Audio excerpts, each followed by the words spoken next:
completely self-made person. I did not come from a wealth. I did not have $400 million to start. I had become I've made it to the top of my profession.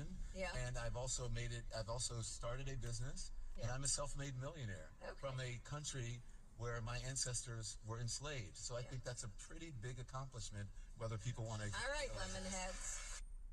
Journalist Don Lemon, former CNN anchor at Investigative Journalism Summit in London, interviewed by another journalist, Kara Swisher.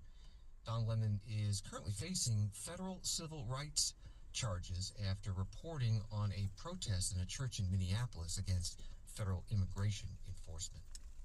Washington Today continues in a moment.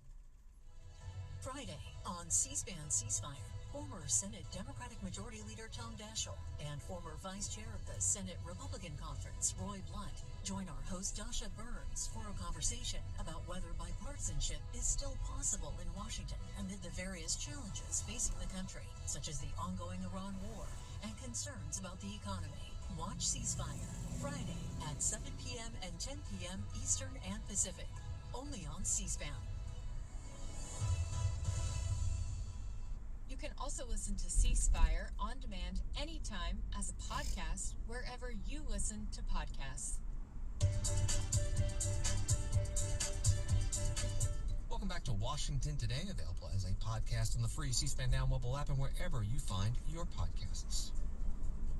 CBS News writing that America's national debt has surpassed the country's gross domestic product for the first time since World War II, marking a stark increase in the government's fiscal burden.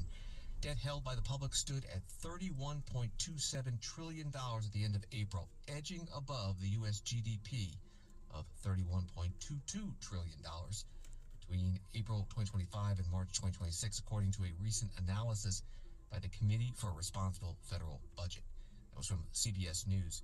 C-SPAN spoke this morning to Caroline Bourdeau. The knowledge that have been developed over time and making mistakes and learning from them, etc. What are your thoughts? Yeah, I think first of all, I understand the concern because it is quite scary what AI can do and how it can emulate people, like in the Pennsylvania case. I would say that I think the people in medical school right now kind of miss the AI revolution that's happening in like the undergraduate and high school, where kids are writing their whole essays just using AI. I read an article about how like kids aren't reading books anymore. It's like very scary. In medical school, at least when I was in medical school, and I think continuing, when you take a test, you sit down and you got a multiple choice test in front of you. You got to write your answers right there. Like there is no computer interface with when you're doing your exams. And when you're in the clinical wards, your exams are sometimes oral exams that you're doing in front of people, asking questions that you have to respond to, etc. So I'm not sure. I don't think it will be in the form like the AI in medical education. I don't think it will be in the form of the students aren't learning anything anymore. I think it might be in the form, however, of what is being really moved forward in medicine is using AI to record the clinical interactions and then write the notes, do the documentation in order to free up the physicians from just sitting down and doing all that writing. Now, the question is the accuracy of that kind of use, and then what happens if there are errors in your file. Whose fault is that, right? So then if the AI mistakes you and that thinks that you have high blood pressure, but you had low blood pressure and there's a mistake, how is that carried on? And so I couldn't agree with you more about the regulation. Sexual abuse material that any large technology company can relatively easily detect. So the notion that they're using, quote, world-class detection algorithms, that rings pretty hollow for me. In its statement to us, Telegram said, Telegram categorically denies Ofcom's accusations. We are surprised by this investigation and concerned that it may be part of a broader attack on online platforms that defend freedom of speech and the right to privacy. What do you make of that? Again, it's another sort of boilerplate response that you see where you try to deflect what's going on, right? You're starting to raise the specter of freedom of speech and privacy. To go back to what I said, this is child sexual abuse material. I don't think there's a freedom of speech argument here, and they're talking about right to privacy when they're talking about things that are happening essentially in a a public group of sorts. What would you like to see the Canadian government do? There was an Online Harms Act that was proposed. It was controversial at the time. It died when Parliament was prorogued in January of 2025. There is yet an alternative that has been proposed, although there is one coming, we are told. There was a rally last week on Parliament Hill calling for the government to retable the bill with a focus on protecting children from online predators. What could the government in this country do?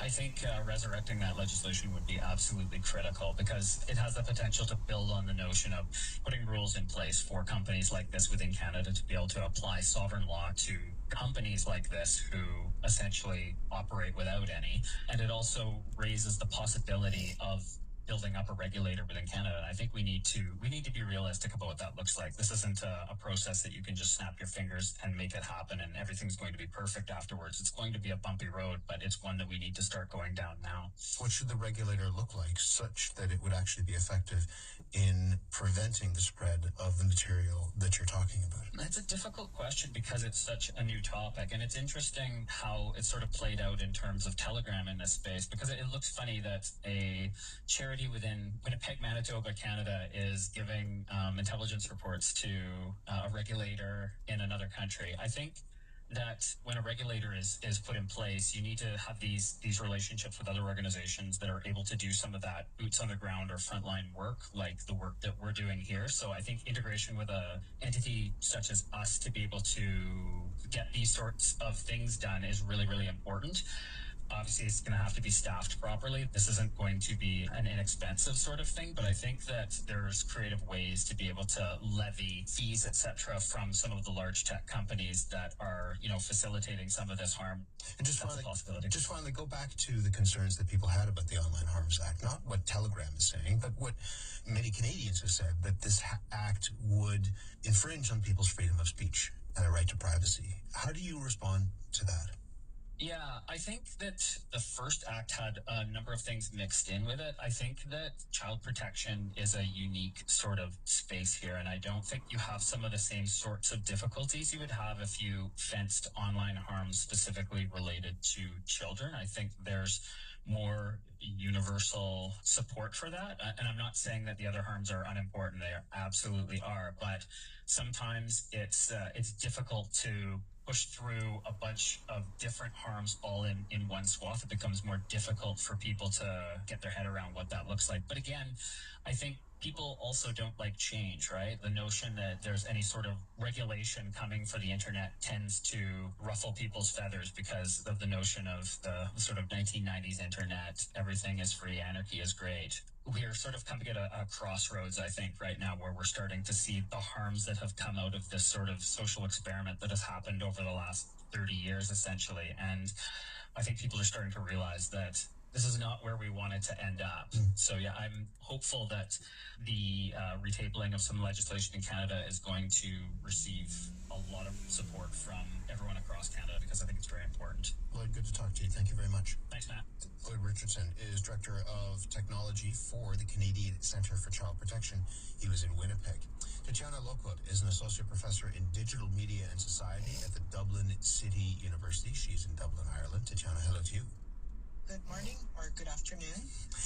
For people who don't use Telegram, it isn't hugely popular in Canada. Something like 14% of people in this country use it. Can you just describe what it is and what makes it different from other messaging apps that we might be familiar with?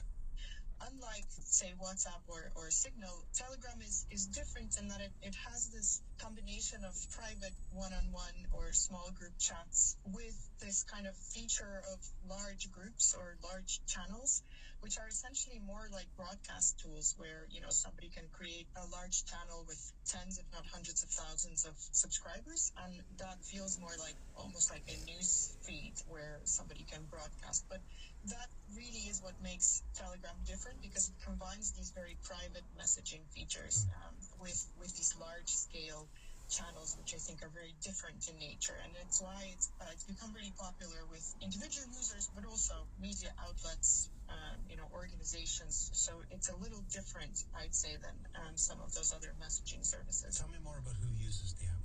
I mean, it really, I think, depends on the national context. For for instance, in Eastern Europe and in countries like Ukraine or Russia or Belarus, it's just used by a large percentage of the population for all sorts of things, from, talking to your friends and family to getting news updates, local news, like apartment building chats, talking to shops, online salespeople, whatever. So it's quite broadly used.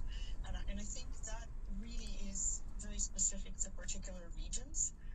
Whereas in other countries, it seems like it's more popular with kind of fringe groups or undercover groups or people trying to organize away from the public eye. But I think it's quite context dependent, which is why for a country like Canada, where a very relatively small percentage of the population are familiar with the app, they might have a very different perception of it than, say, people where it's kind of part of everyday life.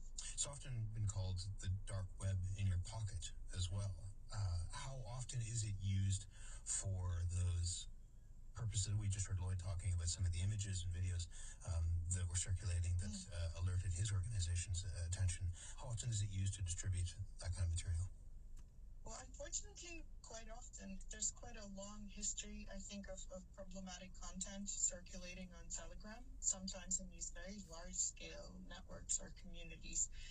We've had reports, for instance, OCCRP, which is an international investigative journalism network, they've reported on non-consensual sexual image sharing in Telegram groups. We have examples, for instance, from Azerbaijan, where these groups target dissidents and specifically share non-consensual sexual imagery of activists to discredit them. We've also had examples of broader networks of groups and channels sharing non-consensual nude images of women. Some of those networks reach across more than 20 countries. On average, it seems like Telegram is also quite popular with various conspiracy theory groups, which don't just spread content that builds on conspiracy theories, but also monetizes this content. And in general, also quite popular with far-right, accelerationist, other extremist networks in countries like Canada, Ireland, and a lot of other countries. So it has this sort of feeling of being a safe haven for these groups who recognize that their activity may not necessarily benefit from being in the public eye, and they see Telegram as a kind of safe space for sharing these ideas and promoting them.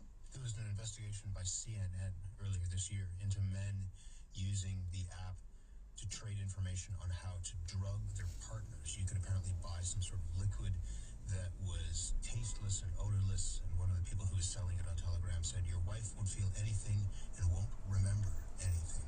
Telegram took down the chat group that CNN looked into in the wake of its investigation. But how difficult is it for apps like Telegram to track and remove this content, as you understand it? That's an interesting conundrum, because Telegram claims that it has pretty advanced content moderation technology. It uses, AI-assisted content moderation, and seemingly it claims it's doing a really good job of taking down illegal content. But also, it may actually not be such a good job, because on the one hand, Telegram cultivates this sort of image or reputation for, being a kind of haven for free speech and privacy, and it really highlights these as kind of part of its origin story, and its values. And in a way, it's the reason why it has acquired such a loyal fan base across the world, although among some fairly problematic communities. And it highlights support for internet privacy as one of its key priorities. Its privacy policy, I think, actually says that it protects private conversations from snooping third parties. Quite often, when Telegram is accused of under-moderating or having this lax approach to moderation, it basically says, well, this isn't necessarily our priority. Our priority is to keep people's communications private. And then it almost always cites encryption as the reason for why it doesn't do much content moderation. And here's where it gets